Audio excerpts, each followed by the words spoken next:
Man, they grow up so fast.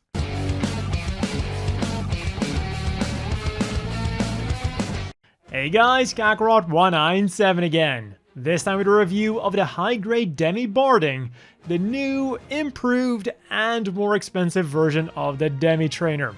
And this goes for both the mobile suit itself and the model kit that we'll be talking about today. So if you want your own, this bad boy was provided to me by Hobbling Japan, and the link is as always down below. And what surprised me the most about this lean, mean, not really killing machine is just how many parts it still uses from the significantly less intimidating Demi trainer. Most of the legs, the upper arms, the waist, and even parts of the torso. This then means that the next question is, of course, how much does it suffer from remold syndrome?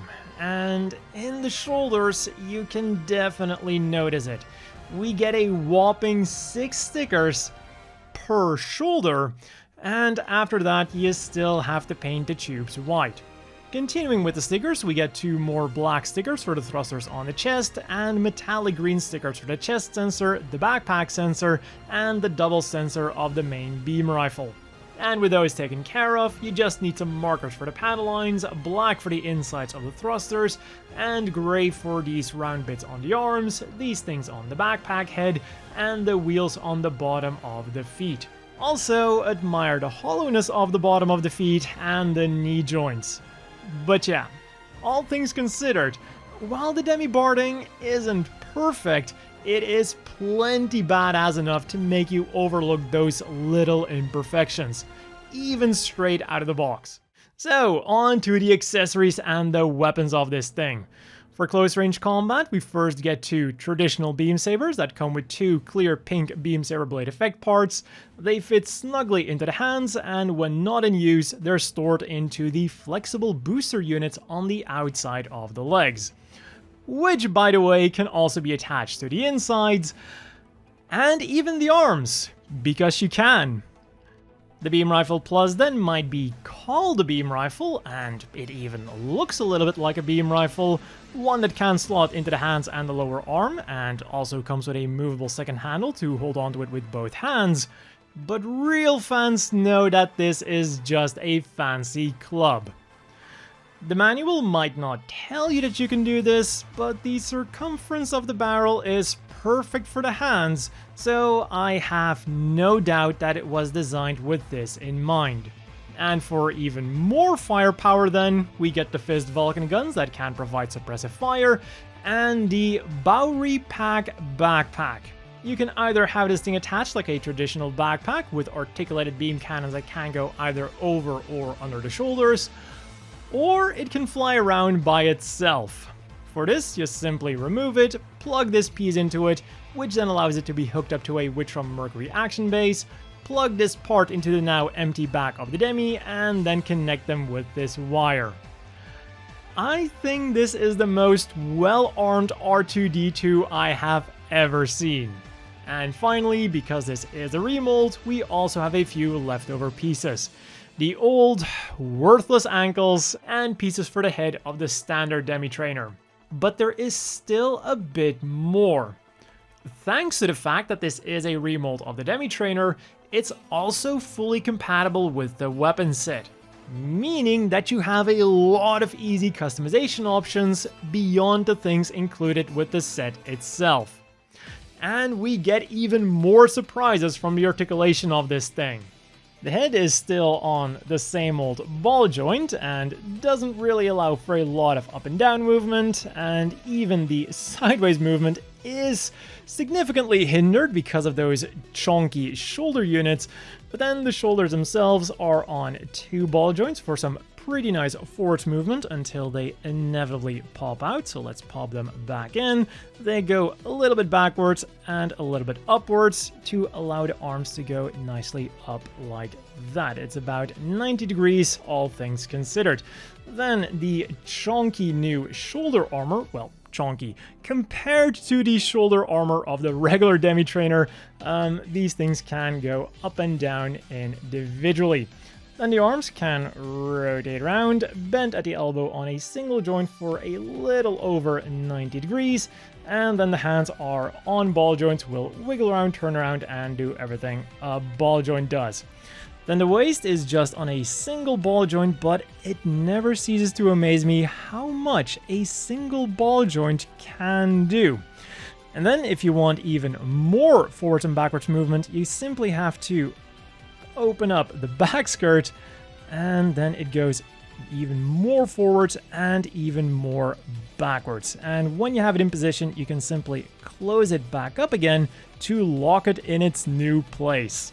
Then we have a simple peg for the rotation. The front skirts are molded together but can be separated, at which point they're on a little ball joint.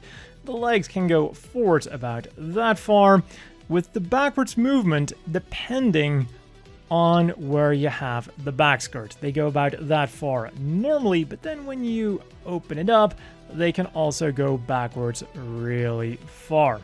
And the outwards movement is equally impressive because there are no real side skirts to speak of. Just these little pegs where you can also attach things to. The legs will rotate around all the way, bend at the knees on 2 joints for some really good bending, and even some moving, well, separating armor with those binders on it. And those binders also have some nice movement to them. Not only do they rotate around, but they're also on a track, so you can have them up or you can have them down. And then we get to the real surprise of the articulation, the feet. This was my biggest complaint with both the regular Demi trainer and Choo Choo's Demi trainer.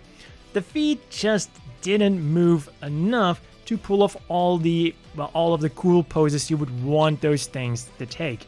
But now we get an actual ankle joint that can go forwards and backwards. The only real downside here is that the ball joint is very tight and the peg that goes into the legs is very not tight. So this is going to happen a lot while you're moving it around. So it can rotate around all the way, can go nicely forwards and backwards, and can also go side to side on the ball joint. Now, one thing I also have to say is that at first, this ball joint is extremely tight, to the point that you might actually worry about breaking the thing, so be careful with it. And then of course we still have the same mold joints with the foot itself. We have a little ball joint for the toe, so it can go up and down, rotates around, and can even go a little bit side to side. And the heel rotates around a little bit on a peg. And then last but definitely not least, we have the Bowery backpack.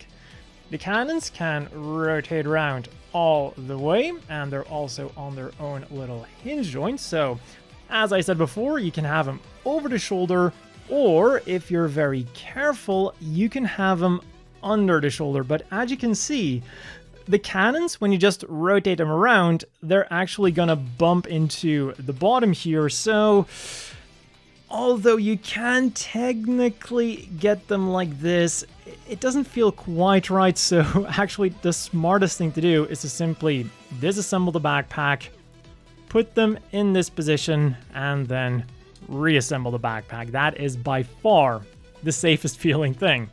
And then we also have these pods on the side, which are on ball joints, so they will wiggle around, turn around, and do everything a ball joint does. And I almost forgot about the rotating head. So yeah, to keep things really simple, the Barding kept what worked for the trainer and fixed the one thing that was in desperate need of fixing. So now it can take all the cool poses you want, both in the air and on the ground. So as always, the inevitable question is, do you want to buy this? And even if this thing hadn't been linked to the 2 best girls from Witch from Mercury, this still would have been a really cool model kit of an equally cool machine.